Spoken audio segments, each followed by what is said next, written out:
Well, we made it. The car is finished and ready to be loaded in the trailer and taken to Gatlinburg to be shown off on one of the biggest stages in the automotive industry. You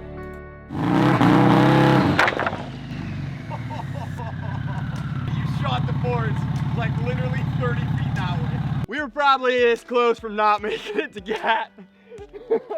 But despite some technical difficulties, we made it. We loaded the car into the event, and on Saturday, we revealed the Panzer V3 prototype to the world.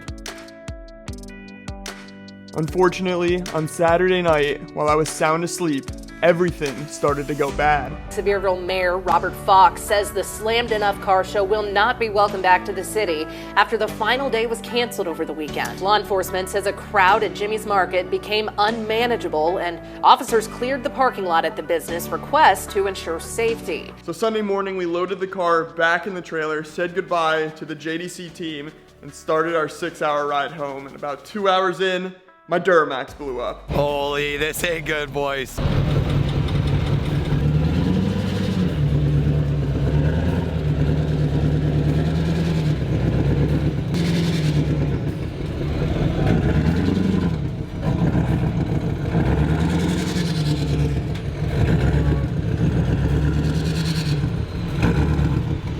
So this guy is towing the truck away right now. We have a trailer sitting at the back that we need to figure out how to get back to North Carolina, which is how far are we right now? About 4 hours. 4 hours away, and we got to get the trailer back somehow. I say we find the gas station with the nearest ethanol pump and we rip the hatch home. I say we find the gas station I just filled that truck up at and go raise some hell.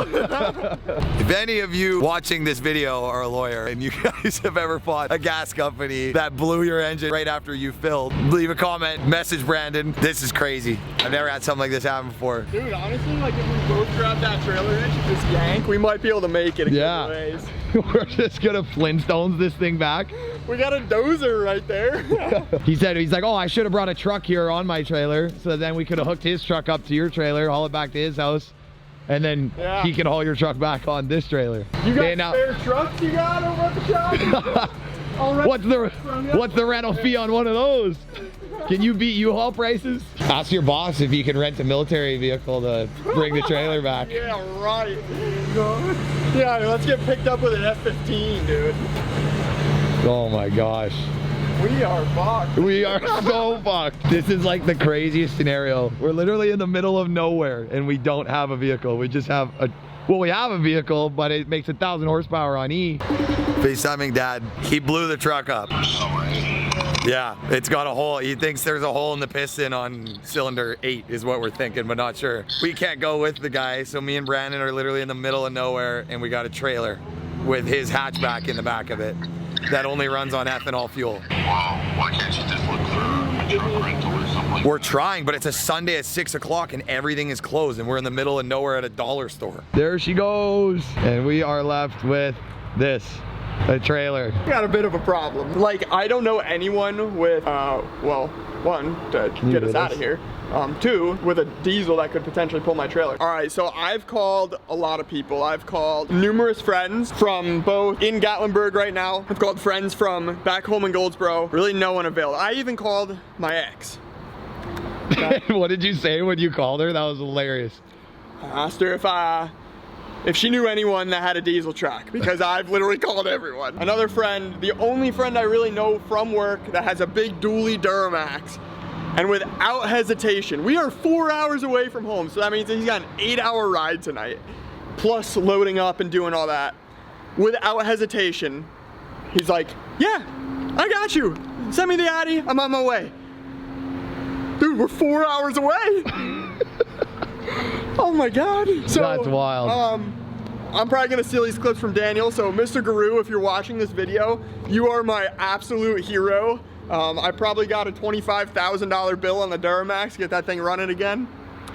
Probably not even worth it. It might be time to go buy a new 2024 Duramax, but Daniel and I are gonna camp out here in the Dollar General parking lot for a little while. At least we got a nice enclosed trailer. We got a hatch. We can put the back down. We can oh yeah, this is all we got left. We can get pretty comfy in there, so. And we got a Dollar General. We're gonna go grab some lunch inside because we haven't ate yet today. Oh, Brandon found lunch.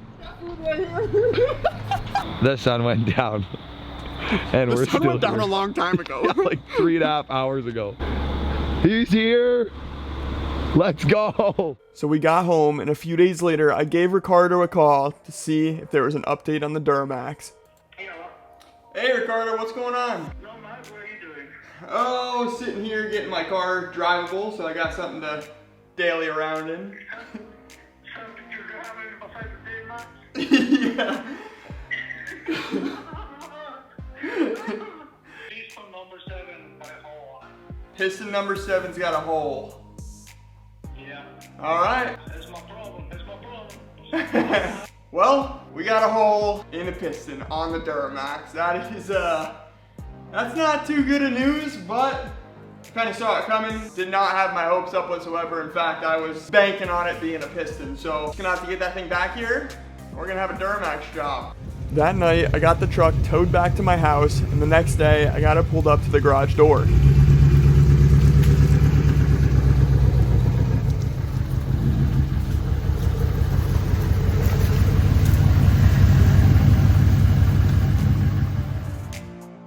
And now the only thing left to do was pull the engine out of the truck.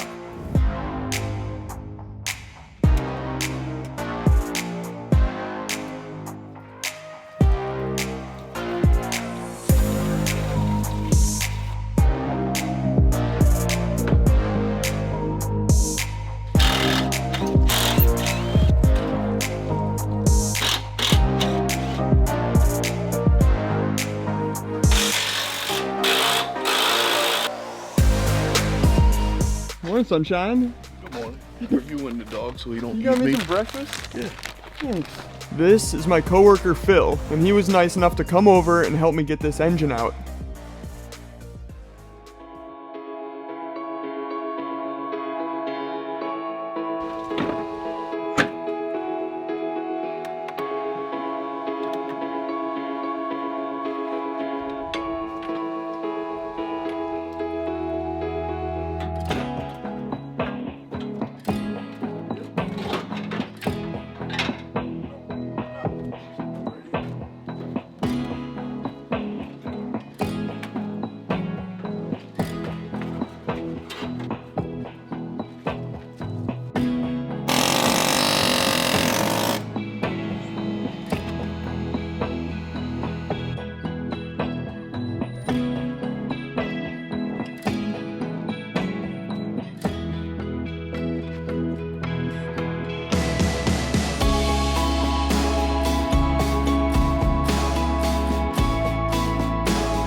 High five on that because I've never pulled one of these.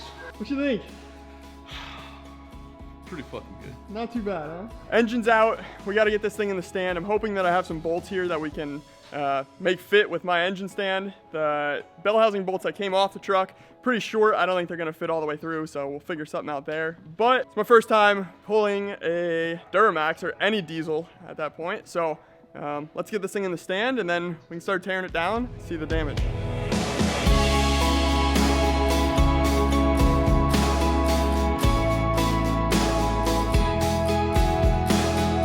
This is a heavy freaking engine. So much so that I had to brace the front of the engine with my floor jack because the engine stand isn't enough on its own. So the quicker we get this thing broken down, the safer we'll be. Big thanks to my buddy Phil for coming over yesterday, helping me get that thing out of the truck. Now, let's get to the fun part and see what kind of damage we got inside the block.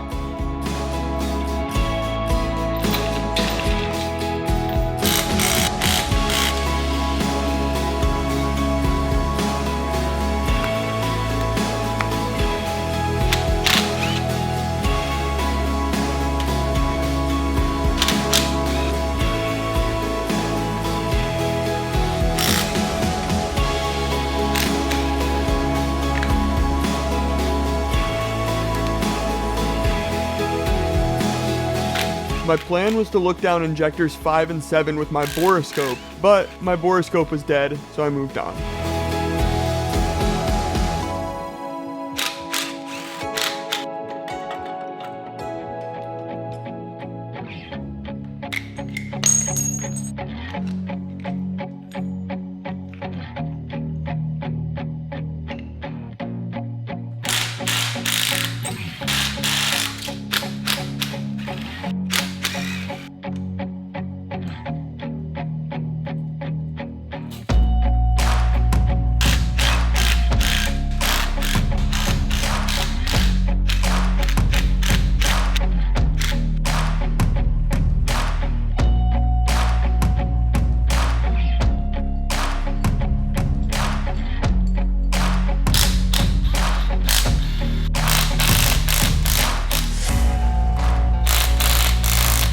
forgot to hit the record button pulling the head off, but here is piston number 7, and on that back side, you can see a hole and a little bit of a crack. So Ricardo was 100% right. We now know why the truck started running like crap on the side of the road. Now that we could get a clear view on the cylinder, I moved the piston to the bottom of the bore so I could get a clear look on the entire cylinder wall. And luckily, everything looks good. We should be able to use this block, no problem. But before we know for sure, I need to get the other head off and also drop the oil pan so we can remove the piston and see the full extent of the damage.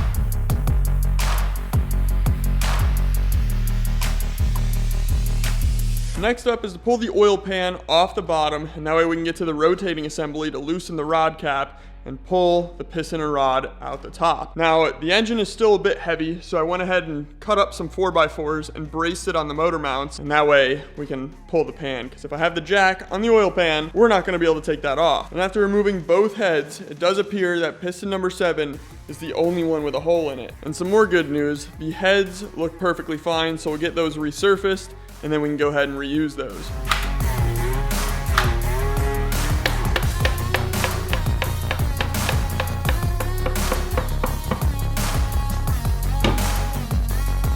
I got the lower pan off, but I can't get the upper pan off until I pull the flex plate off. There's a few bolts behind it that hold that up, and yeah, kind of weird, but I'm not gonna be able to access the rod cap until we get that pan off. Now, when we pulled the engine from the truck, we tried to pull that flex plate off before we put it in the stand, but those bolts are pretty freaking tight. My impact wouldn't even budge them. We tried using a big breaker bar, but couldn't really hold the engine still. I didn't want to stick anything on the balancer end and risk like snapping the crank from the torque. I'm sure it wouldn't do that, but just in case, didn't want to try. Tomorrow, I'm gonna pick up my buddy David's big impact, see if we can rip those bolts out with that thing, and then I'll have to order new bolts because those all get stretched, and then when we get the new bolts in, we'll have to figure out how we're gonna torque them. So yeah, kind of in a pickle right now. This is probably as far as I can get today. Now, another thing I'm gonna replace is the CP4 pump. This is a known weak point on the LML Duramaxes. Essentially, it'll grenade really without warning and send shrapnel through your entire fuel system, which will take out the engine. So there's a few things you can do. You can either replace the CP4. This one's got 200,000 miles on it, so it's worth just replacing. They also do a CP3 conversion pump to go back to the older pump, which seems to be a lot more reliable. That's somewhere around like $2,000 to do that conversion. I ended up just buying a new CP4 for about 550 bucks, something like that. And if it'll last another 200,000 miles, so be it. I'm happy with that. It's really not that hard to replace. For peace of mind, we'll get this thing swapped out with a brand new one. We did it. This was my first time pulling a Duramax engine, stripping it all the way down, and now digging into the short block. We found the issue. Now we just need to fix it.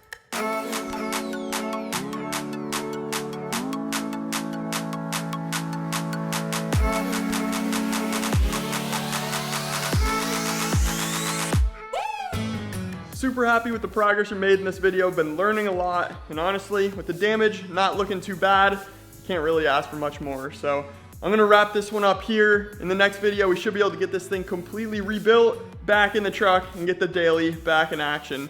But until then, peace out. See y'all later.